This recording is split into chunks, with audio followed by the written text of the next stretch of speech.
परमेश्वर की ओर से लोगों को नियुक्त किया जाता है कि परमेश्वर के राज्य में कोई एक विशेष काम को करें। तो हम लोग सेवा के लिए बुलाहट को देख रहे थे और हमने इस बात को भी देखा कि किस प्रकार से परमेश्वर ने मसीह उनकी जो झुंड है उसे कलीसिया नाम दिया है, कलीसिया कहा है इस झुंड को, और उसे वो अपनी देह के रूप में कहता है। तो जैसा देह है उसमें अलग अलग अंग हैं। तो पहले क्या होता है, पहले हम एक देह होने के लिए बुलाए जाते हैं, मानो कि वो हमारी सामान्य बुलाहट हो। हम एक देह होने के लिए बुलाए जाते हैं जहाँ हम विश्वास करते हैं, वचनों पर चलते हैं, ये सभी चीजें। लेकिन उस देह में जब हम हैं तो जैसा एक शरीर का अलग अलग अंग होते हैं, वैसे ही देह के भी जो कलीसिया रूपी देह है उसमें भी हम अलग अलग अंग के रूप में भी नियुक्त किए गए हैं। जैसे कोई भविष्यवक्ता के रूप में, कोई प्रेरित के रूप में, कोई शिक्षक के रूप में, कोई पास्टर के रूप में, इस प्रकार से। तो हमारे लिए ये जरूरी है कि हम इसे पहचानें।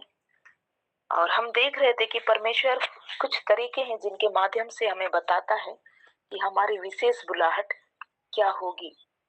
और ये बहुत जरूरी है कि हम बुलाहट को पहचानें, क्योंकि अगर हम लोग देखें तो परमेश्वर का काम कैसा हो रहा है। मान ले कि एक बड़ा पिक्चर है ना, मतलब बहुत बड़ा फोटो है मान लेते, और उसमें अलग अलग भाग है जो अलग अलग लोगों के लिए रखा गया है।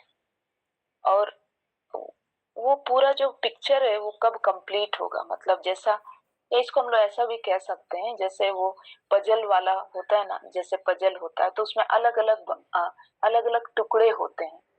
तो सेवकाई भी वैसे ही है। तो अलग अलग टुकड़े को जब हम लोग सही जगह फिट करते हैं तब वो मिल करके एक वो पूरा कंप्लीट बनता है, या फिर एक वो पिक्चर बनता है। तो अलग अलग लोगों को अलग अलग भाग करना है, इसलिए ये बहुत जरूरी है कि हम अपने भाग को समझें। कुछ माध्यम है जिसके द्वारा परमेश्वर हमारी विशेष बुलाहट को हमारे जीवन में प्रकट करता है। पहला जो माध्यम है वो है स्पष्ट बातचीत के माध्यम से। जैसे परमेश्वर ने मूसा से स्पष्ट बातचीत किया जलती हुई झाड़ी में, और उसी प्रकार से आज के समय में पवित्र आत्मा के द्वारा हमारे हम सबों के साथ स्पष्ट बातचीत किया जाता है। पहले के समय में अलग था, लोग अलग रूप में परमेश्वर से बातें करते थे, लेकिन इस समय में हम पवित्र आत्मा के द्वारा परमेश्वर की उस बुलाहट को अपने भीतर में समझ पाते हैं। दूसरा है बोझ या झुकाव के द्वारा। जैसे नहमीया ने जब सुना कि यरूशलेम की जो फाटक है वो टूटी है, तो उसके अंदर बोझ आया कि मुझे उसे बनाना चाहिए। फिर उसने उस काम को जाकर पूरा किया। यरूशलेम की के फाटक को बनाना बहुत जरूरी था, क्योंकि अभी अभी के समय में यदि हम लोग देखें तो हम लोग को लगेगा कि ये छोटी ही बात होगी, लेकिन हम लोग थोड़ा सा इसे समझने की कोशिश करेंगे। जब पुराने समय में जब होते थे लोग, तो उस समय में किला बनाना, या फिर किला तो बन गया लेकिन उसको फिर उसका शहरपना बनाना बहुत जरूरी होता था, क्योंकि उसी के द्वारा शत्रुओं से रक्षा होती थी और भी कई सारे प्रकार की सुरक्षा फाटक बनाने से होती थी, शहरपना बनाने से होती थी। तो ये बहुत बड़ा काम था जिसे नहमीया ने बोझ के द्वारा समझा और झुकाव के द्वारा समझा। तो कई बार ऐसा भी होता है कि हमारा जो झुकाव हो उस क्षेत्र में हो, और परमेश्वर उसी को इस्तेमाल करता है, और उसी इच्छा को इस्तेमाल करता है कि हम उसी विशेष क्षेत्र में अपने सेवा को दें। कि जैसे हम लोग पौलुस का एग्जाम्पल ले सकते हैं कि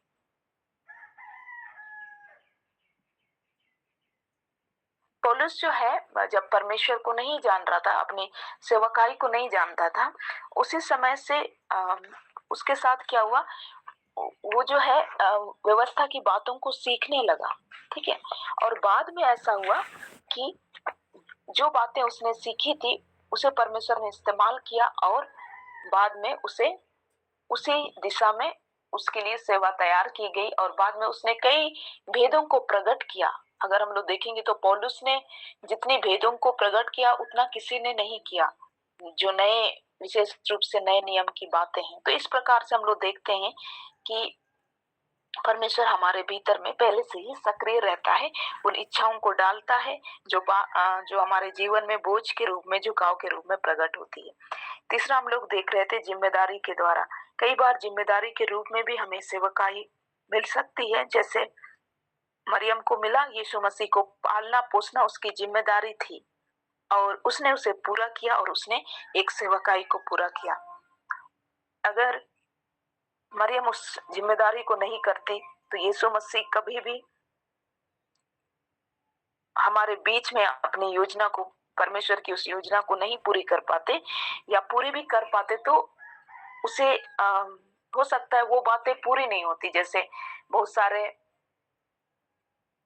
भविष्यवाणी किए हुए थे कि वो मिस्र जाएगा, वो नाजरी कहलाएगा, इस प्रकार की बातें।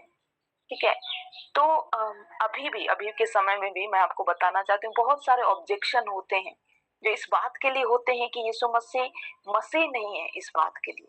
और एक एक पद को ढूंढ करके तर्क वितर्क किया जाता है और ये सिद्ध करने की कोशिश की जाती है। कुछ ऐसे ग्रुप हैं जो ये सिद्ध करने की कोशिश करते हैं कि यीशु मसीह नहीं है, लेकिन यीशु मसीह के बारे में एक एक बात जो कही गई थी वो पूरी हुई है।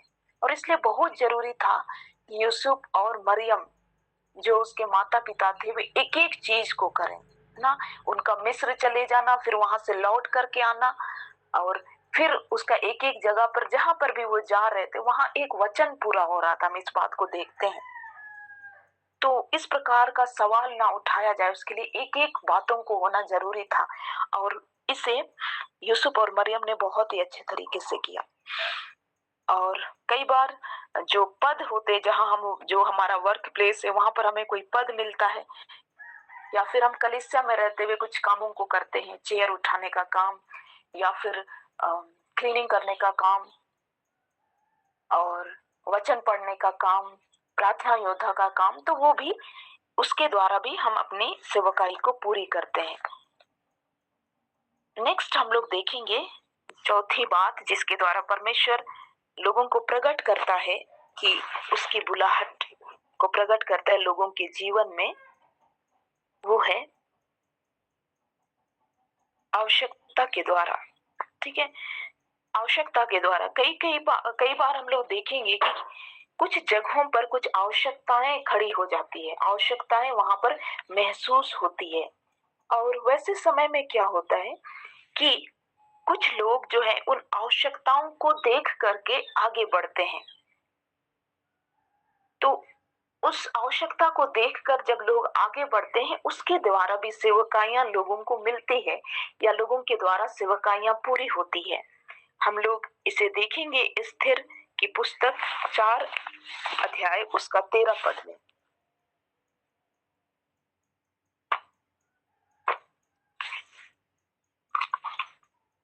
यहाँ पर हमें मिलता है स्थिर की पुस्तक 4 अध्याय उसका 13 पद। तब मुर्दकै ने स्थिर के पास यह कहला भेजा, तू मन ही मन यह विचार ना कर कि मैं ही राजभवन में रहने के कारण और सब यहूदियों में से बची रहूंगी, क्योंकि जो तू इस समय चुपचाप रहे तो और किसी ना किसी उपाय से यहूदियों का छुटकारा और उद्धार हो जाएगा, परंतु तू अपने पिता के घराने समेत नष्ट हो जाएगी। क्या जाने तुझे ऐसे ही कठिन समय के लिए राजपद मिल गया हो।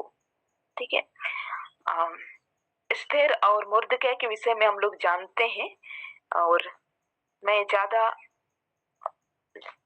चीजों को नहीं बोलूंगी, लेकिन यहाँ पर जो बातें हो रही है वे कुछ ऐसी हैं कि मुर्दकै जो है वो किसी न किसी प्रकार से यहूदियों के लिए बोझ उठाता है। ठीक है, और वो महसूस करता है अपने भीतर में।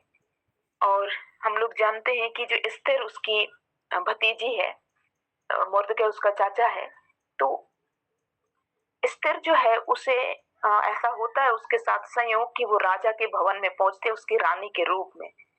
और ऐसा ऐसा आज्ञा निकलती है कि जितने भी यहूदी जो है वे नष्ट किए जाएं।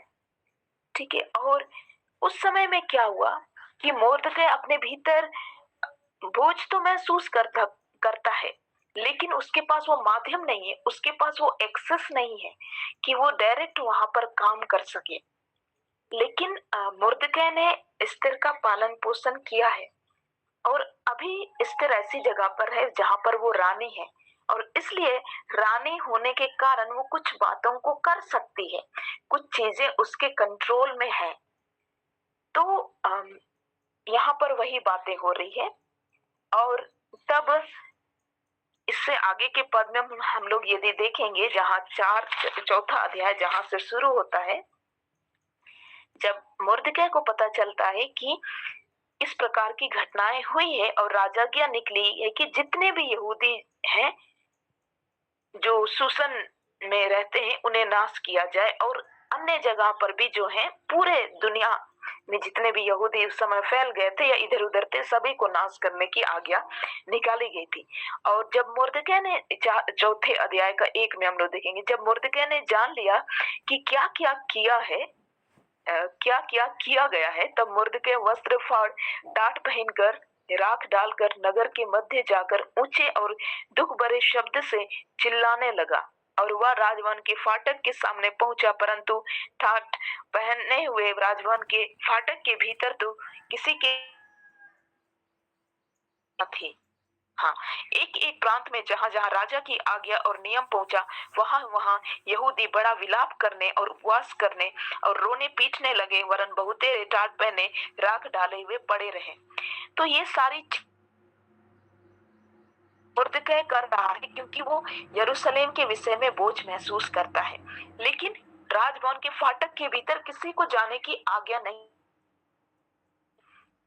मुर्दकै महसूस करता है कि मुझे कुछ करना है, लेकिन वो नहीं कर सकता है, उसकी उतनी पहुंच नहीं है, वो वहां पर डायरेक्ट एक्सेस नहीं कर सकता है। तब एस्तेर रानी की सहेलियां और खोजों ने जाकर उसको बता दिया। तब रानी शोक से भर गई और मुर्दकै के वस्त्र के पास वस्त्र भेजकर यह कहलाया कि टाट उतार कर इन्हें पहन ले, परंतु उसने उन्हें ना लिया। तो ये पूरी घटना है, इसको अगर समय मिले तो आप जाकर जरूर पढ़ें। यहाँ पर हम लोग देखते हैं कि रानी कोशिश करती है कि मुर्दकै किसी तरीके से अपना जो शोक की दशा है उससे बाहर निकले, है ना। लेकिन मुर्दकै जो है उसे नहीं लेता है, और फिर उससे पूछा जाता है कि क्या बात है।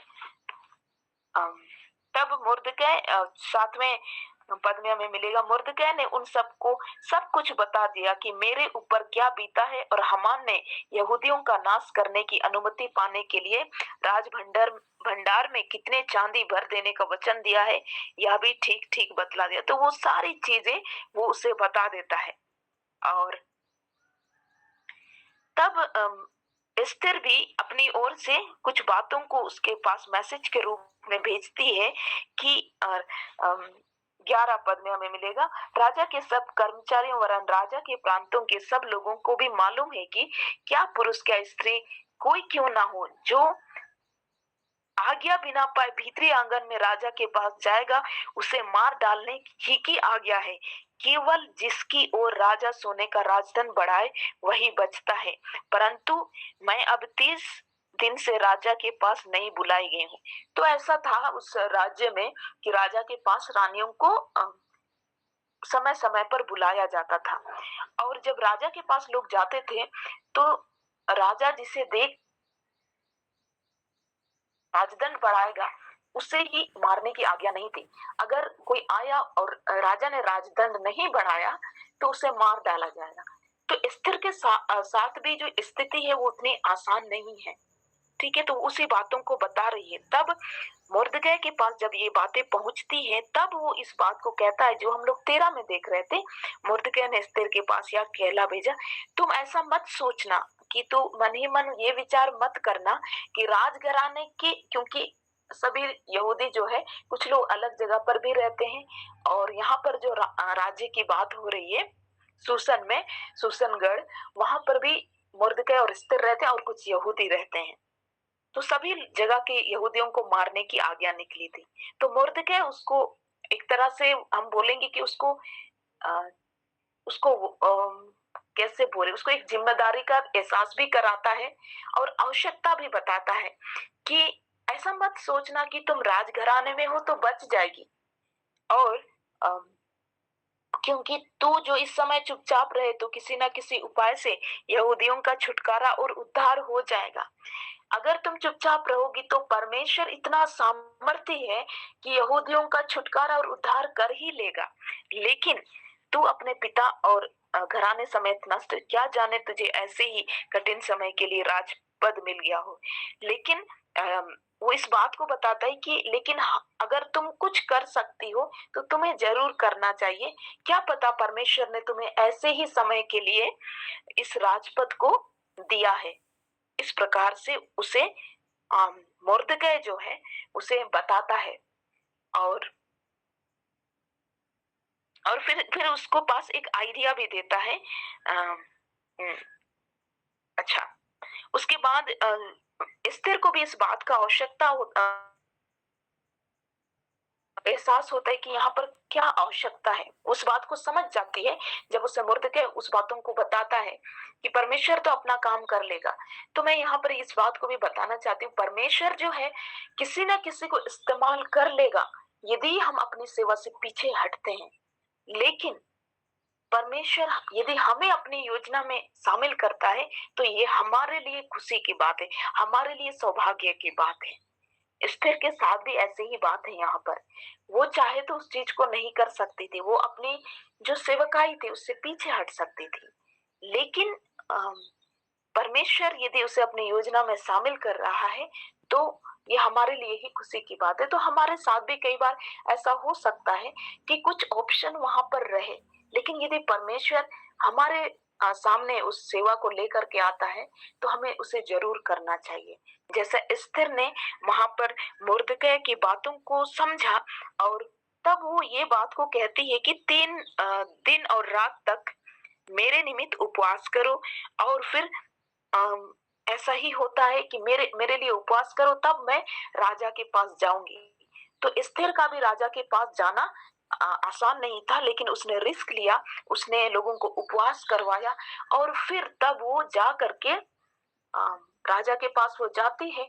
और फिर हम लोग देखते हैं कि जब एस्थेर राजभवन में प्रवेश करती है तब उसकी ओर राजा के द्वारा राजधन बढ़ाया जाता है। उसका मतलब है कि एस्थेर को बुलाया जाता है कि वो अपने बातों को राजा के सामने रखे। तो और इस प्रकार से बाद में वो इस बात को बताती है कि किस प्रकार से हामान जो मुर्दकै का शत्रु था और यहूदियों को नाश करने की आज्ञा दी थी उसके विषय में बताती है, और डायरेक्ट नहीं बताती है लेकिन वो बुद्धि को लगाती है, और इसी तरीके से यहूदी लोग जो है वहां पर बचाए जाते हैं। और यहूदियों का बचाना इतना जरूरी इसलिए था क्योंकि ये वही घराना है जिससे यीशु मसीह आएंगे। ठीक है, तो यह मुर्दकै और एस्थेर जो है अपने समय में अपनी सेवकाई को पूरी कर रहे हैं। किस रूप में? आवश्यकता को जानने के द्वारा। एस्थेर ने उस आवश्यकता को जाना कि अभी मुझे क्या करने की आवश्यकता है। तो कई बार सेवकाइयां इसी रूप में आती है कि इस जगह पर क्या आवश्यकता है, मेरे परिवार के लिए अभी क्या आवश्यकता है, मेरी कलीसिया के लिए अभी क्या आवश्यकता है, जिस जगह पर मैं काम करती हूँ उसके लिए अभी क्या आवश्यकता है, इस रूप में। और जब हम उस आवश्यकता को पूरी करते हैं तो हम परमेश्वर की सेवा को पूरी करते हैं, जैसे मुर्दकै और एस्थेर ने किया। हम लोग नेक्स्ट देखेंगे, इसी में हमें ये मिलेगा प्रेरितों के काम 6वां अध्याय, प्रेरितों के काम 6वां अध्याय और उसका 1 से लेकर के 6 तक। उन दिनों में जब चेलों की संख्या बहुत बढ़ने लगी तब यूनानी भाषा बोलने वाले इब्रानी भाषा बोलने वालों पर कुड़कुड़ाने लगे कि प्रतिदिन की सेवकाई में हमारी विधवाओं की सुधि नहीं ली जाती। तब उन बारहों ने चेलों की मंडली को अपने पास बुलाकर कहा, यह ठीक नहीं कि हम परमेश्वर का वचन छोड़कर खिलाने पिलाने की सेवा में रहें। इसलिए हे भाइयों, अपने में से 7 सुनाम पुरुषों को जो पवित्र आत्मा और बुद्धि से परिपूर्ण हो चुन लो कि हम उन्हें इस काम पर ठहरा दें। परंतु हम तो प्रार्थना में और वचन की सेवा में लगे रहेंगे। यह बात सारी मंडली को अच्छी लगी और उन्होंने स्तीफनुस नामक एक पुरुष को जो विश्वास और पवित्र आत्मा से परिपूर्ण था, और फिलिपुस और प्रक्रुस और तिमोन और परमिनास और अंतिक्या वासी निकुलाउस को जो यहूदी मत में आ गया था चुन लिया। इन्हें प्रेरितों के सामने खड़ा किया गया और उन्होंने प्रार्थना करके उन पर हाथ रखे। तो यहाँ पर हम लोग देखेंगे जब यीशु मसीह के उठाए जाने के बाद जब कलीसियाएं जो है इकट्ठी होने लगी, लोग एक साथ में मिलकर के आराधनाएं करते थे। और उस समय में ऐसा हुआ कि लोगों की भीड़ जो है बढ़ती चली गई। लोग जो कलीसिया बनी थी उस समय तो एक ही कलीसिया हुई होगी, हम लोग उसको कल्पना कर सकते हैं कि यीशु मसीह के जाने के बाद एक झुंड बनी होगी जो जिसका वर्णन यहाँ पर हमें मिल रहा है। तो उसमें चेलों की संख्या जो है बहुत बढ़ने लगी। तो यूनानी भाषा जो बोलने वाले लोग हैं वो इब्रानी भाषा बोलने वालों के बीच में उनके बीच में थोड़ा मतभेद होने लगा और वे लोग कहने लगे कि प्रतिदिन की जो सेवकाई है उसमें यूनानी विधवाओं की सुधि नहीं ली जा रही है। और उन्होंने ये शिकायत किसके पास की? तब उन 12 ने जो चेलों की मंडली को अपने पास बुलाकर कहा। तब जो बड़े लोग थे, 12 लोग थे, वे लोग कहने लगे कि ऐसा ठीक नहीं है कि परमेश्वर के वचन की सेवकाई छोड़ करके हम खाने पिलाने में रहे। तो ऐसा तो निश्चित किया गया था कि जो 12 लोग हैं वे लोग परमेश्वर के वचन की सेवकाई करें। तो वहां पर क्या आवश्यकता थी? वहां पर ऐसी आवश्यकता थी कि कुछ लोग जो है मैनेजमेंट का काम करें। मैनेजमेंट का काम कहने का मतलब कि जो यहाँ पर कुछ प्रकार की समस्याएं आ रही है, उन्हें लग रहा है कि उनकी सुधि नहीं ले जा रही है, उनकी विधवाओं की सुधि नहीं ले जा रही है। तो यहाँ पर एक आवश्यकता खड़ी हुई कि कुछ ऐसे लोग चाहिए जो सेवा है उसको कर सकें। इसलिए क्या किया जाता है, यहाँ पर 7 सुनाम पुरुषों को चुना जाता है। कैसे पुरुषों को? जो आत्मा और बुद्धि से परिपूर्ण हो। ठीक है, तो यहाँ पर 7 पुरुषों को चुना जाता है जो उस काम को कर सके।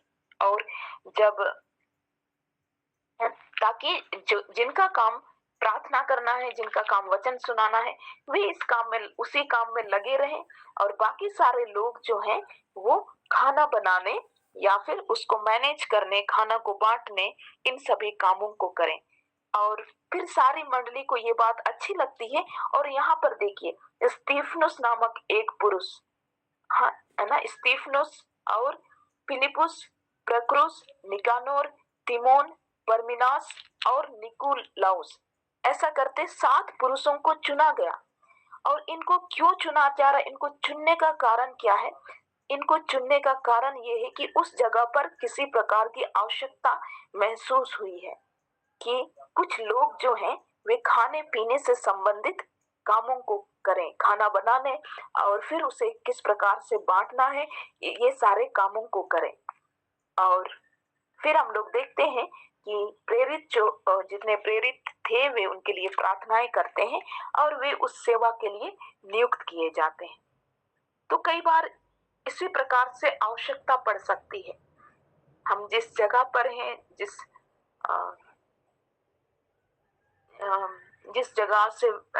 जिस जगह पर काम कर रहे हैं, अपनी सेवा को कर रहे हैं, वहां पर हमें किसी प्रकार की आवश्यकता महसूस होगी और उस आवश्यकता में हम सही काम को करने के द्वारा उस सेवा को पूरा कर सकते हैं।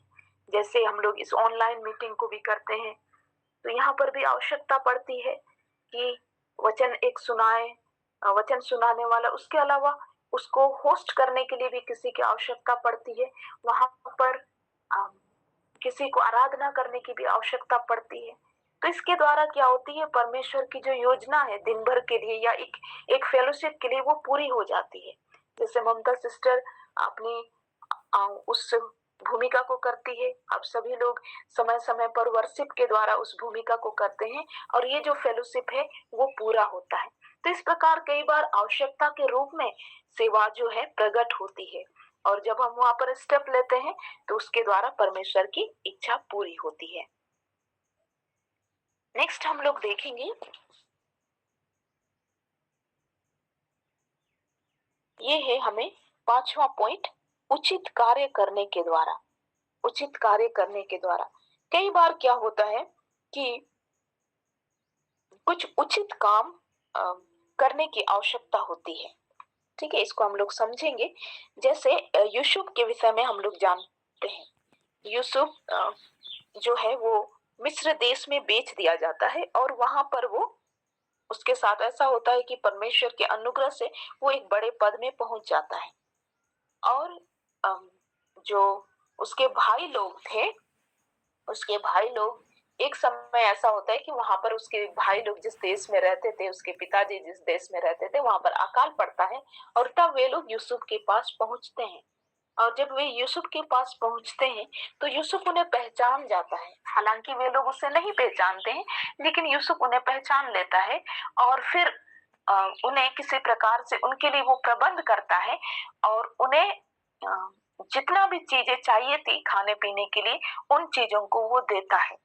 तो ये ऐसा काम था जो एक उचित कार्य था, जो यूसुफ के द्वारा किया जाता है। यहाँ पर यूसुफ के पास एक चॉइस था, उसके पास एक चुनाव था कि या तो उन्हें वो दे या तो उन्हें वो नहीं दे, क्योंकि इन्होंने यूसुफ के साथ बहुत अच्छा नहीं किया था। हम लोग इस बात को जानते, मैं वहां पर लेकर नहीं जा रही हूँ। हम लोग इस बात को जानते हैं कि उन्होंने ही उसे बेचा था। तो यूसुफ के पास ये एक सही मौका था कि वो उनसे बदला ले, लेकिन उसने अनुचित काम नहीं किया, लेकिन उसने उचित काम किया। क्योंकि वो परमेश्वर के भय में चलने वाला व्यक्ति था, उसने अपने भीतर महसूस किया कि मेरे लिए अभी क्या करना उचित है, और उसने उस घराने को बचाया। और ये वही घराना है, ये वही घराना है जिससे यीशु मसीह आएंगे। अगर ये घराना अकाल के कारण नाश हो जाए, तो अगर यूसुफ अपने द्वारा उचित काम को नहीं करेगा, तो ऐसा संभावना है। हालांकि हम लोग परमेश्वर के विषय में जानते हैं कि वो कुछ ना कुछ उपाय निकालता है, लेकिन परमेश्वर जिनके पास भी लेकर के जा रहा है, यदि हमारे पास ऐसा मौका आए तो जरूर हम उस उचित काम को करें। परमेश्वर इतना सामर्थ्य है कि वो मार्गों को तैयार कर लेते हैं, लेकिन ये हमारे लिए ही अच्छी बात होती है यदि हम उसके कार्यों को करते हैं। तो यूसुफ ने उचित काम को किया, अपने भाइयों को बचाया, जबकि उसके पास एक बदला लेने का मौका था, लेकिन उसने उन पर दया किया, उन्हें बचाया, उनकी सुधि ली, और इस प्रकार से वो घराना बचाया गया जिसके द्वारा यीशु मसीह आने वाले हैं। उस घराने का बचाया जाना कितना जरूरी है। यदि वो घराना नाश हो जाए तो फिर वो सारी चीजें आगे नहीं चल पाएंगी। इसलिए मैं इस बात को कह रही थी कि ये एक रिले रेस की तरह है, कि कुछ लोग अपने भाग को करते हैं। पहला 4 लोग होते हैं, उसमें से पहला जो व्यक्ति दौड़ता है, खिलाड़ी जो दौड़ता है, वो कुछ दूरी तक पहुंचाता है, फिर उसे देता है, फिर वो कुछ और दूरी तक लेकर जाते हैं, इस प्रकार से।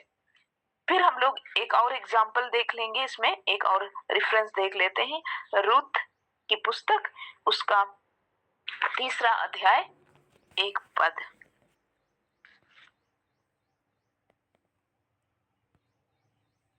यहाँ पर हमें मिलता है 3 अध्याय 1 पद। उसकी सास नवोमी ने उससे कहा, हे मेरी बेटी, क्या मैं तेरे लिए ठाव ना ढूंढूं कि तेरा भला हो? जब जिसकी दासियों के पास तू थी, क्या वह बोआज हमारा कुटुंबी नहीं? वह तो आज रात को खलियान में जौ फटकेगा।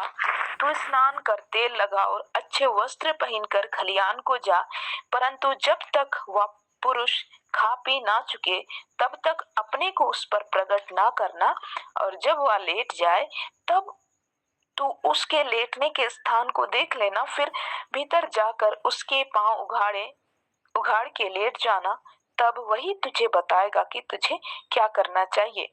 उसने उससे कहा, जो कुछ तू कहती है वह सब मैं करूंगी। हम लोग रुत के विषय में जानते हैं, नवोमी के विषय में भी जानते हैं। नवोमी के 2 बेटे थे और उसकी 2 बहुएं भी थी। और दोनों बेटे मर जाते हैं। और फिर ऐसा होता है कि रूथ जो है, जब नवोमी अपने देश में लौटती है तो रूथ भी उसके साथ में लौटती है। ठीक है, उसे उसे रूथ को नवोमी की चिंता होती है और फिर वो उसके साथ लौटती है। और वो इस बात पर भी विश्वास करती है कि इसका जो परमेश्वर है वो सच्चा परमेश्वर है, नवोमी का परमेश्वर। और फिर हम लोग देखते हैं कि रूथ जो है नवोमी के साथ रहने आ जाती है। तो अब रूथ का पति नहीं है, ठीक है, और वो जवान ही है। ठीक है, बहुत जल्दी वो लोग मर जाते हैं, उसके जो बेटे थे, दोनों बेटे बहुत जल्दी मर जाते हैं और रूथ जो है जवान ही है।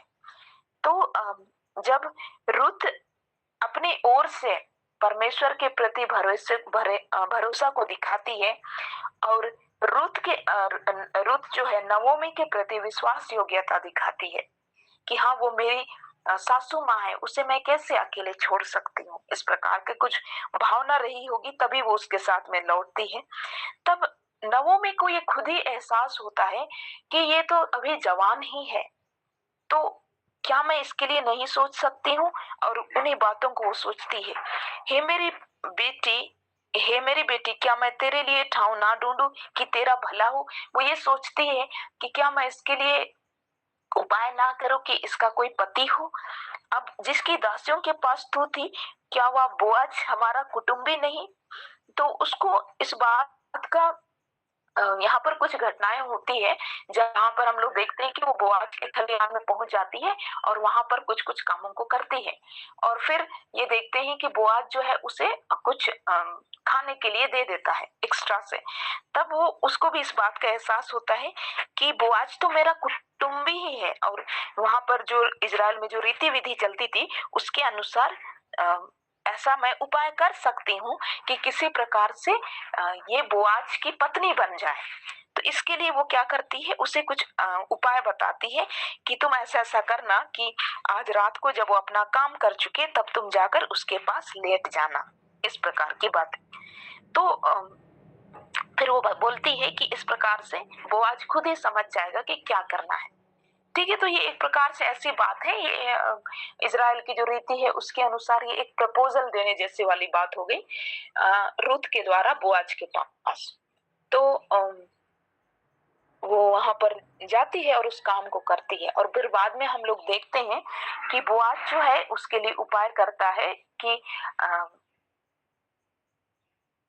उसके लिए उपाय करता है और उसे उसे अपनी पत्नी बनाता है। और फिर हम लोग देखते हैं ये जो रुत है उसके विषय में, यदि हम लोग इसी पत्री में इसी पुस्तक में देखें,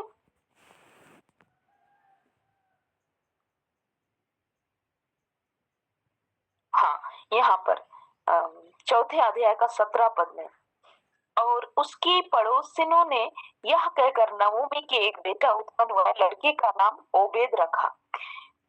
यिशै का पिता और दाऊद का दादा यही हुआ। ठीक है, और यदि हम लोग वंशावली को देखें है ना 21 में, 4 का 21 में, और सलमोन से बोआज, यही बोआज जिससे रूत की शादी हो रही है, और बोआज से ओबेद, ओबेद और ओबेद से यिशै, और यिशै से दाऊद उत्पन्न हुआ। ठीक है, मैं बार बार इस बात को स्ट्रेस करती हूँ कि यीशु मसीह के घराना का बचाया जाना कितना जरूरी है, क्योंकि ये वही यीशु मसीह है जिसके द्वारा, ये वही घराना है जिसके द्वारा हम लोग बचाए जाएंगे। अभी जो हम लोग पाए जा रहे हैं, हम जो परमेश्वर की योजना में है ना, तो ये परमेश्वर की ही योजना है। अगर ये घराना, ये जो लाइन है वंशावली का, ये जो लाइन है वो बचाया नहीं जाएगा, इसको क्या बोले, हाँ, मुझे सही शब्द नहीं मिल रहा है। ओके, ये जो पीढ़ी है अगर वो बचाई नहीं जाएगी तो हम लोग भी नहीं आ पाएंगे। ठीक है, क्योंकि यीशु मसीह उसके द्वारा ही आएंगे। सलमोन से बोआज, ये बोआज जिसकी शादी रुत से होती है, बोआज से ओबेद, ओबेद से यिशै, यिशै से दाऊद उत्पन्न हुआ, और इसी दाऊद से आगे जाकर, इसी दाऊद के घराने से आगे जाकर के यीशु मसीह उत्पन्न होंगे, और इसी यीशु मसीह के उत्पन्न होने के द्वारा हम सभी लोग बचाए जाएंगे। तो ये परमेश्वर की एक बड़ी योजना है। ठीक है, तो उसके उसे हम दूर तक समझेंगे तब हम समझेंगे कि कितना जरूरी है कि यहाँ पर रुत की शादी बोआज से हो जाए। ठीक है, और फिर यही रुत जो है उसके द्वारा और बोआज के द्वारा वो दाऊद उत्पन्न हो। तो इस प्रकार से हम लोग देख रहे हैं कि किस प्रकार से कितने छोटे छोटे भाग को लोग पूरे कर रहे हैं।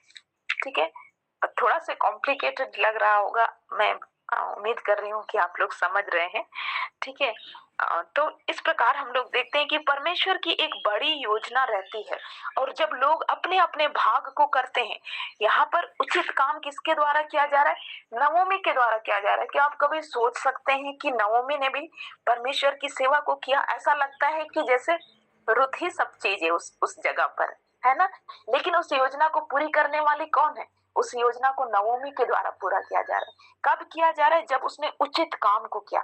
उसे ये उचित लगा कि जब वो मेरे लिए इतना सोचती है, तो क्या मेरे लिए ये उचित नहीं है कि मैं अपनी जो विधवा बहू है उसके लिए उपाय करूं कि उसकी फिर से शादी हो जाए, वो भी उससे जो दाऊद के दाऊद के दाऊद के पीढ़ी का है। ठीक है, और इस प्रकार से नवोमी जो है उचित काम करती है, और इसके द्वारा परमेश्वर की योजना पूरी होती है। हम लोग देख लेंगे मत्ती रचित सुसमाचार। इसी बात को समझने के लिए यहाँ पर हम लोग देखेंगे मत्ती रचित सुसमाचार। ये हमें मिलता है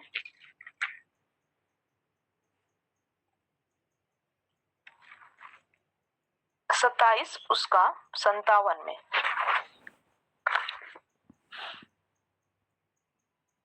जब सांझ हुई तो 27 अध्याय उसका 57 पद। जब सांझ हुई तो यूसुफ नामक अरिमथिया का एक धनी मनुष्य जो आप ही यीशु का चेला था आया। उसने पिलातुस के पास जाकर यीशु का शव मांगा। इस पर पिलातुस ने दे देने की आज्ञा दी। यूसुफ ने शव लिया, उसे उज्जवल चादर से लपेटा और उसे अपनी नई कब्र में रखा, और जो उसने चट्टान में खुदवाई थी, और कब्र के द्वार पर बड़ा पत्थर लटकाकर चला गया। और यहाँ पर हम लोग क्या देखते हैं? यीशु मसीह जो है वो क्रूस पर मर जाते हैं, और उसके बाद ऐसा होता है कि यूसुफ नाम का जो अरिमतिया में रहने वाला एक व्यक्ति है, धनी मनुष्य है। ठीक है, और वो आता है और वो पिलातुस के पास जाकर के यीशु का शव मांगता है, और पिलातुस उसे देने की आज्ञा देता है, और फिर वो उस शव को चादर में लपेट करके उसे किसी प्रकार से दफनाने का काम या गाड़े जाने का काम करता है। तो यहाँ पर हम लोग क्या देखते हैं? अरिमतिया के जो यूसुफ है उसके द्वारा एक उचित काम किया जाता है। ठीक है, अभी मैं इस बात को बता रही थी, यीशु मसीह के विषय में हमेशा जो तर्क करने वाले लोग हैं, जो ये सिद्ध करना चाहते हैं कि यीशु मसीह नहीं है, वो लोग हमेशा कुछ ना कुछ बातों को निकाल करके सिद्ध करने की कोशिश करते हैं कि ये यीशु मसीह नहीं है। और यीशु मसीह के विषय में ये भविष्यवाणी की गई थी, मुझे अभी पद याद नहीं आ रहा है। वह धनवानों के कब्र में रखा जाएगा, वह धनवानों के कब्र में रखा जाएगा। ठीक है, यीशु मसीह के विषय में भजन संहिता में ही है, मुझे याद नहीं आ रहा है। तो ऐसा कहा गया था कि वह धनवानों के कब्र में रखा जाएगा, लेकिन वो धनवानों के कब्र में रखा जाता, उसके पीछे किसी को उचित काम करना जरूरी था। और इसलिए यहाँ पर हम लोग देखते हैं यूसुफ जो है, जो धनवान था, वो धनी मनुष्य था, वो क्या करता है? पिलातुस से शव मांगता है, और फिर जाकर वो कब्र में उसे रखता है। तो इस प्रकार से वो भविष्यवाणी भी जो यीशु मसीह के विषय में कही गई थी वो पूरी होती है। तो इस प्रकार से हर एक लोग जो है अपने अपने समय में उचित काम को कर रहे हैं। यूसुफ का काम सोचिए कितना छोटा सा है ना? यीशु मसीह के शव को ले जाकर के उसको रख देना। कभी हम सोचते हैं कि अरिमतिया का यूसुफ भी सेवकाई के काम को किया? हमें बड़ी चीजें सेवकाई के रूप में दिखती है। मूसा के विषय में बात कीजिए, उसने इजरायलियों को निकाला। यहोशू के विषय में बात कीजिए, उसने 32 या कितने राजाओं को मारा, इस प्रकार से।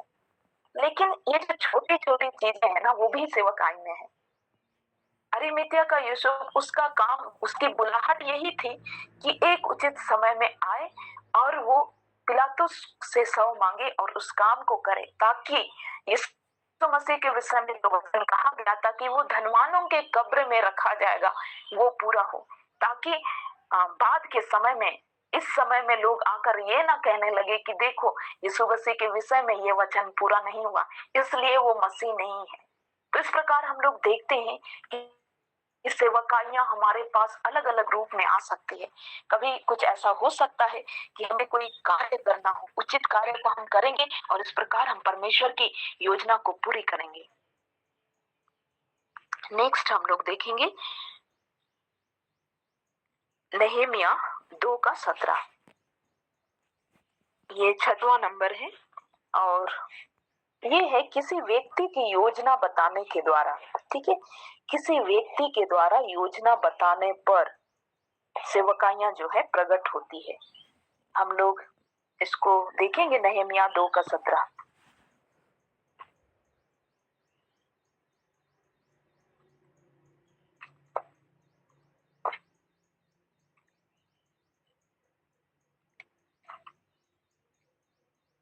मैं ये खुद ही पढ़ रही हूँ क्योंकि ये एक पद नहीं है, इधर उधर से बातें हैं, इसलिए मैं आज ये अवसर भी आपसे छीन ले रही हूँ, इसके लिए मैं क्षमा चाहती हूँ।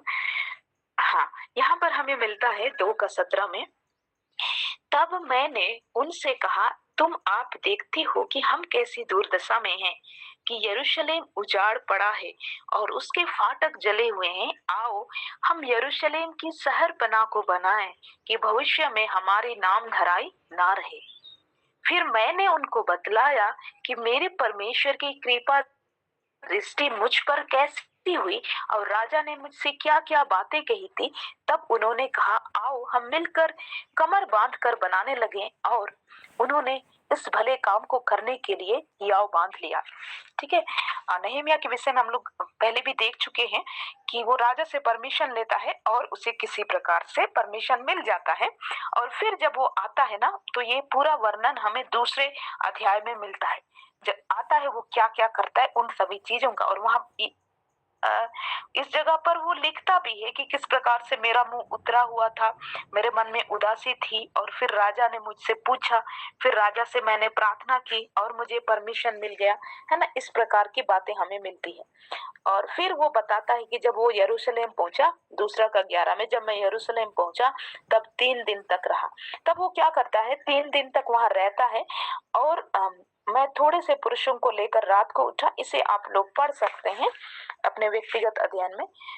कुल मिलाकर सार यही है कि वो यरूशलेम पहुंचता है और वहां पर थोड़ा मुआयना करता है 3 दिन तक कि कहाँ पर कैसा चीजें होगा, कैसी चीजें होंगी, हमें बनाने होंगी, इस प्रकार की बातें। तो इतना दिन में नहमीया को ये बात तो पता चल जाता है कि यरूशलेम की जो शहर पना है उसे बनाना बहुत आसान नहीं है। ऐसा नहीं कि मैं अकेले उठ करके उसे बनाने लगूंगा, क्योंकि इसके लिए लोगों की आवश्यकता पड़ेगी। तो कई बार सेवकाइयां इस रूप में होती है कि एक व्यक्ति भले उसके लिए उठ करके जिम्मेदारी लेता है, लेकिन उसमें कई सारे लोगों को काम करना है। ठीक है, जैसे हम लोग यहाँ पर देखेंगे। तब 17 में वो कहते, तब मैंने उनसे कहा, तुम आप देखते हो कि हम कैसी दुर्दशा में हैं, कि यरूशलेम उजाड़ पड़ा है और उसके फाटक जले हुए हैं। आओ हम यरूशलेम की शहर पनाह को बनाए कि भविष्य में हमारी नाम धराई ना आए। तो नहमीया को पता चल गया कि ये ऐसा काम है जिसमें लोगों की आवश्यकता है, इसलिए वो क्या कर रहा है, लोगों के पास आह्वान कर रहा है, लोगों के पास संदेश भेज रहा है कि आओ हम मिल करके यरूशलेम की शहर पनाह को बनाएं, ताकि भविष्य में यरूशलेम की नाम धराई नहीं हो, परमेश्वर की नाम धराई नहीं हो। इस प्रकार की बातें वो सोच रहा है और उन्हें बता रहा है। और फिर हम लोग देखते हैं, फिर वो राजा की बातों को भी बताता है। तब उन्होंने कहा, आओ हम कमर बांध कर बनाने लगे। तब लोग जो है उठ करके खड़े होते हैं और कहते हैं कि आओ हम कमर बांध कर बनाने लगे। तो नहमीया के कहने पर कुछ लोग जो है तैयार हो जाते हैं। तो कई बार सेवकाइयां इस रूप में आती है कि कोई जो व्यक्ति है वो अपना एक विजन है ना, विजन उसको हम लोग कहेंगे, अपने विजन को शेयर करता है कि मेरा जो विजन है, जो परमेश्वर ने मुझसे बातें किया है और जो कुछ आवश्यकता है उसके अनुसार मेरा विजन इस प्रकार का है। और उसे पता क्योंकि विजन बड़ा है और उसे पता है कि इस काम को मैं अकेले नहीं कर सकता हूँ, तब वो क्या करता है, लोगों को आह्वान करता है कि इसमें कुछ लोगों की आवश्यकता है। तो लोगों के पास संदेश पहुंचता है कि क्या तुम इसमें हाथ बटा सकते हो, इस प्रकार की बातें। और लोग वहां पर अपनी अपनी बुलाहट को महसूस करते हैं और फिर उस बड़ी सेवकाई से जुड़कर अपनी सेवकाई को देते हैं। जैसे मैं कुछ उदाहरण लेना चाहूंगी जिससे हम लोग समझे। जैसे हम लोग जीसस कॉल्स मिनिस्ट्री के विषय में जानते हैं, ठीक है। तो ये जो विजन था डॉक्टर डीजीएस दिनाकरन का विजन था, ठीक है। लेकिन उन्होंने किसी प्रकार से महसूस किया कि इस विजन को पूरी करने के लिए और लोगों की आवश्यकता है। तो क्या किया जाता है कि जगह जगह पर जीसस कॉल्स प्रार्थना भवन बनाए जाते हैं और वहां पर लोग अपनी अपनी सेवा को देते हैं, ठीक है। तो लेकिन ये इसके लिए कोई ना कोई व्यक्ति किसी समय में खड़ा हुआ, उसने अपनी सेवकाई को समझा, विजन को समझा और उसके लिए उसने लोगों को न्योता दिया। तो यहाँ पर भी वैसे ही बात है। नहम्याह जो है वो जानता है कि फाटक बड़ा है और इसलिए वो लोगों को आह्वान कर रहा है। और फिर जब अपने अपने पाठ को लोग करते हैं तो उसके द्वारा भी अपनी अपनी सेवा को पूरी करते हैं। ना केवल वो व्यक्ति जो जिसने आह्वान किया, यहाँ पर नहम्याह केवल पूरी नहीं करेगा, हम लोग आगे देखेंगे, है ना। तीसरे अध्याय से तब एलियाशीब महायाजक ने अपने भाई याजकों समेत कमर बांधकर भेड़ फाटक को बनाया। उन्होंने उसकी प्रतिष्ठा की और उसके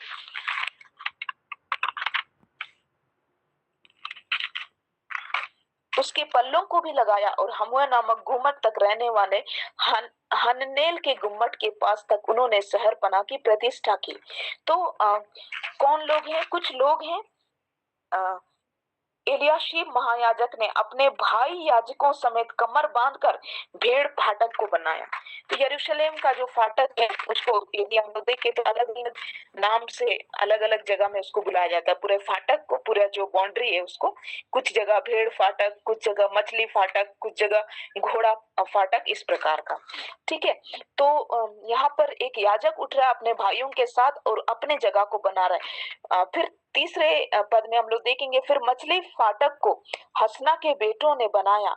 उन्होंने उसकी कड़ियां लगाई और उसके पल्ले, ताले और बेड़े लगाए और उनसे आगे मेरोमैत ने जो हकोस का पोता और उरिया का पुत्र था मरम्मत की। तो कुछ दूर तक हसना के जो बेटे हैं वे लोग फाटक को बना रहे हैं, उसकी कड़ियां लगा रहे हैं, पल्ले, ताले, बेड़े जो भी लग रही है उसको कर रहे हैं। फिर उससे आगे मरेमोत ने जो हकोस का पोता और उरिया का पुत्र था मरम्मत की। इनसे आगे मशुलाम ने जो मसेजबेल का पोता और बरेकिया का पुत्र था मरम्मत की। इससे आगे बाना के पुत्र सदोक ने मरम्मत की। इनसे आगे तकोइयों ने मरम्मत की। कहने का मतलब यही है कि नहम्याह ने लोगों को आह्वान दिया और लोगों ने स्वयं उठ करके जो भी उनको समझ में आया या फिर अपने आसपास का जो भी हिस्सा उनको लगा कि यहाँ से यहाँ तक मैं बना दूं, तो उसने उसको बनाया। फिर उससे आगे किसी और ने बनाया, उससे आगे किसी और ने बनाया। और सच में हम लोग यहाँ पर देखते हैं फिर सोता फाटक, कूड़ा फाटक, घोड़ा फाटक जितने भी थे वो सारी चीजें बन करके तैयार होती है। और फिर हम लोग देखते हैं कि आगे हम लोग देखते हैं कि यरूशलेम की जो शहरपना है वो अब बन करके तैयार हो जाती है। यहाँ पर हम लोग देखेंगे 6वें अध्याय, नहम्याह का 6वें अध्याय, उसका 15 में, एल्लूल महीने के 25वें दिन को अर्थात 52 दिन के भीतर शहरपना बन गई, ठीक है। तो इस प्रकार हम लोग देखते हैं कि अलग अलग लोग जो है अपने अपने जगह पर उठ करके उस काम को करते हैं। तो कई बार सेवकाइयां इस रूप में होती है और परमेश्वर ने इतना आदर दिया है एक एक जन को कि हर एक का नाम लिखा हुआ है कि किसने किस जगह को बनाया, है ना। तो कई बार हमारा रोल छोटा हो सकता है लेकिन परमेश्वर की दृष्टि में वो महान है, ठीक है। हम लोग इस बात को देखते हैं कि लोगों ने हो सकता है छोटे छोटे काम किए अपने जगह पर, लेकिन परमेश्वर ने उन्हें आदर दिया है। और इसलिए हमें कोई भी काम को छोटा नहीं समझना है, हम अपने जगह पर उस काम को पूरी कर रहे हैं। और फिर हम लोग मूसा के विषय में भी देखते हैं, ठीक है।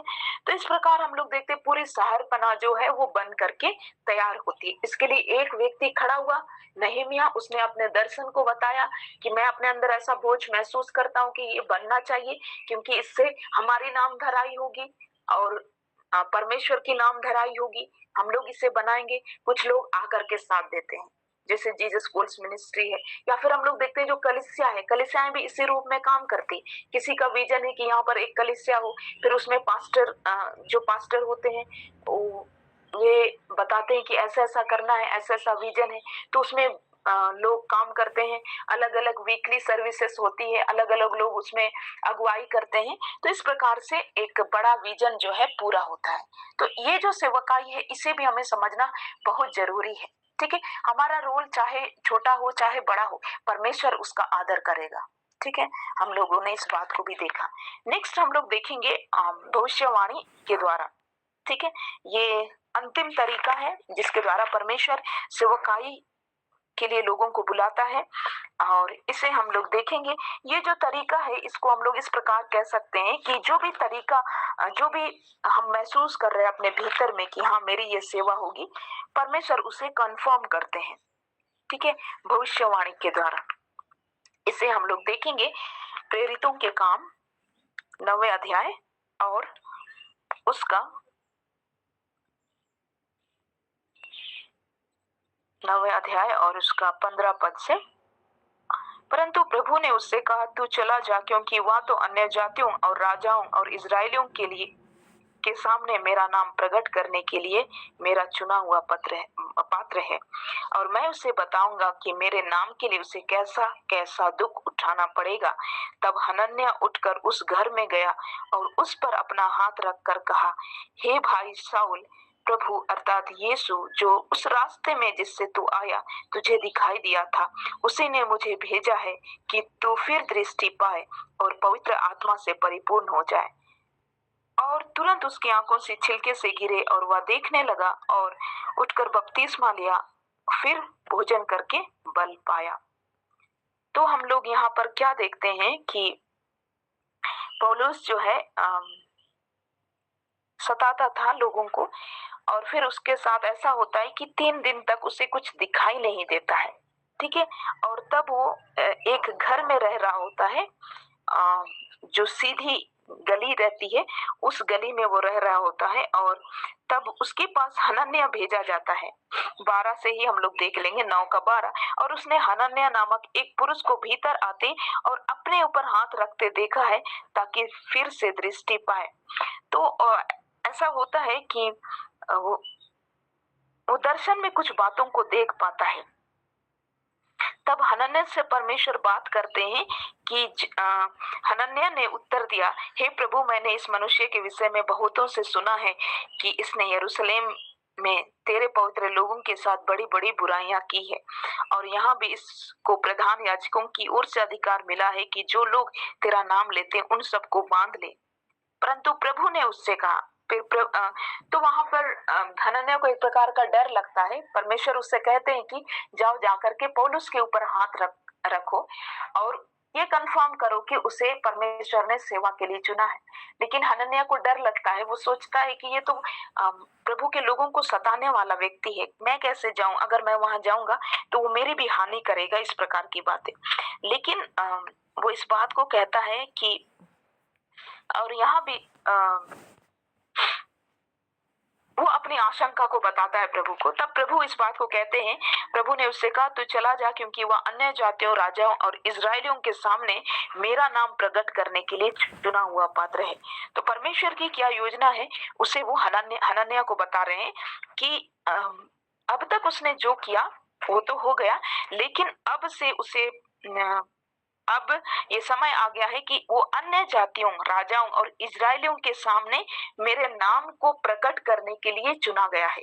यानी उसकी सेवा क्या होगी? उसकी सेवा यही होगी कि वो अन्य जातियों, राजाओं और इजरायलियों के सामने परमेश्वर के नाम को, यीशु मसीह के नाम को प्रकट करे। और मैं उसे बताऊंगा कि मेरे नाम के लिए उसे कैसा कैसा दुख उठाना पड़ेगा। और ये भी बताया जाता है कि मेरे नाम के लिए उसे कैसा कैसा दुख उठाना पड़ेगा, जो बाद में पौलुस के जीवन में होती भी है, हम इस बातों को जानते हैं। तो यहाँ पर किसी प्रकार से हनन्याह उसके बाद पास आता है, उसके ऊपर हाथ रखता है और फिर वो भोजन करके बल पाता है। और फिर यहाँ के बाद पौलुस जो है अपनी सेवा के लिए तैयार होता है। तो इस प्रकार हम लोग देखते हैं, कई बार ऐसा भी होता है कि जो सेवा हम कर रहे होते हैं, जो हम अपने भीतर महसूस कर रहे होते हैं, उसके विषय में कोई भविष्यवक्ता जो है या कोई प्रभु के जन आकर के कंफर्म करे कि हाँ, तुम्हें इस बात के लिए चुना गया है, ठीक है। और कई बार ऐसा नहीं भी होता है।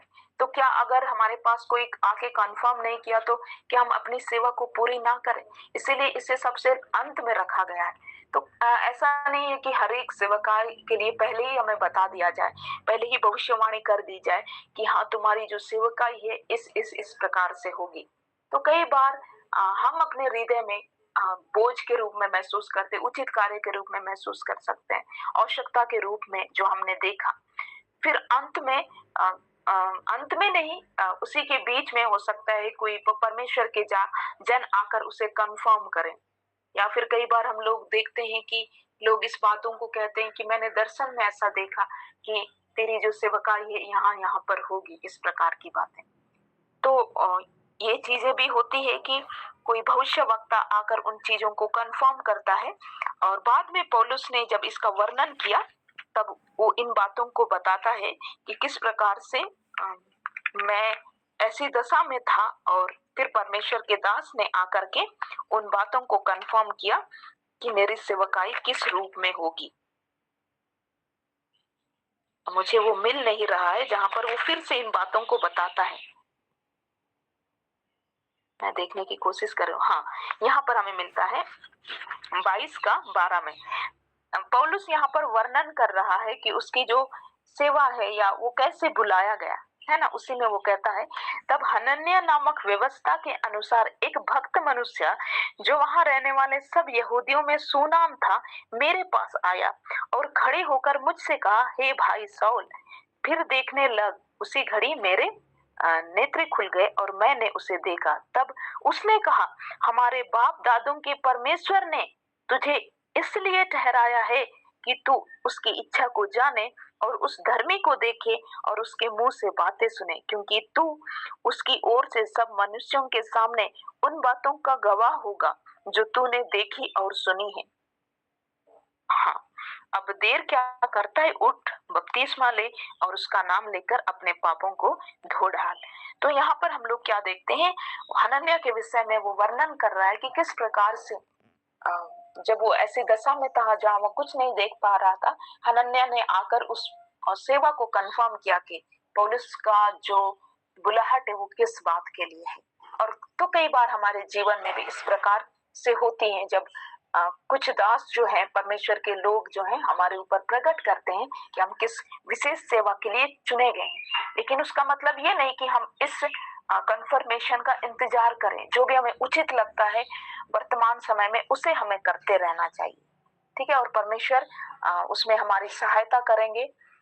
ये जो तरीका है, यदि हम इसके इसके लिए वेट करें, यदि हर एक विश्वासी इसके अपने सेवक के कंफर्म होने का वेट करे, तो परमेश्वर का सेवक का काम होने में बहुत देरी हो जाएगा। इसलिए परमेश्वर हमारे ही भीतर उन बोझ को, झुकाव को डालता है, जिससे हम अपनी सेवा को पहचान सकें पहले से ही, इससे पहले कि कोई कंफर्म करें। और तब हम उस दिशा में बढ़ते हैं और हम परमेश्वर की सेवा को पूरी कर पाते हैं। अब प्रभु हम सभी को आशीष करे। मैं विश्वास करती हूँ कि आज के वचन से हम लोग आशीषित हुए हैं।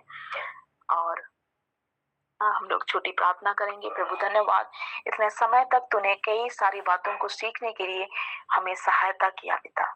इस प्रभु जी हम आपको धन्यवाद करते हैं प्रभु जी। ये आपकी ही योजना है पिता कि हम आपके वचनों से सीख जाएं प्रभु जी, और अपनी सेवा को पहचान सके, ताकि हम भी उस भाग को कर सकें प्रभु। इस समय जितने भी लोग हम जुड़े हुए हैं प्यारे प्रभु जी, और जो लोग रेगुलर जुड़ते हैं पिता, हो सकता है आज नहीं जुड़े, हम हर एक को आपके हाथ में सौंपते हैं पिता।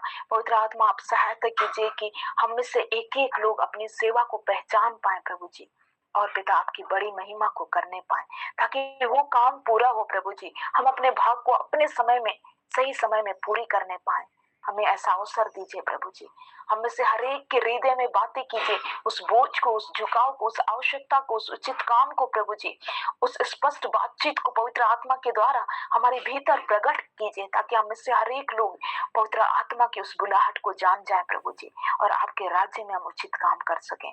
हम धन्यवाद करते हैं प्रभु इस सुंदर अवसर के लिए पिता। धन्यवाद प्रभु, तूने मुझे बोलने के लिए सहायता किया पिता। और धन्यवाद इन भाई बहनों के लिए पिता, जो इतने समय तक प्रभु जी आपके वचन को सुनने के लिए मन लगाए प्रभु पिता। उन्हें दे प्रभु ये अपना प्रतिफल किसी भी रीति खोने ना पाए प्रभु, और जो कुछ भी सुनते हैं पिता उनके हृदयों में बसने पाए, और भी नए बातों को आप इन्हें बताइए प्रभु जी। धन्यवाद करते हैं। धन्यवाद करते हुए इस प्रार्थना को यीशु मसीह के सामर्थ्य नाम में मांगते हैं, आमीन।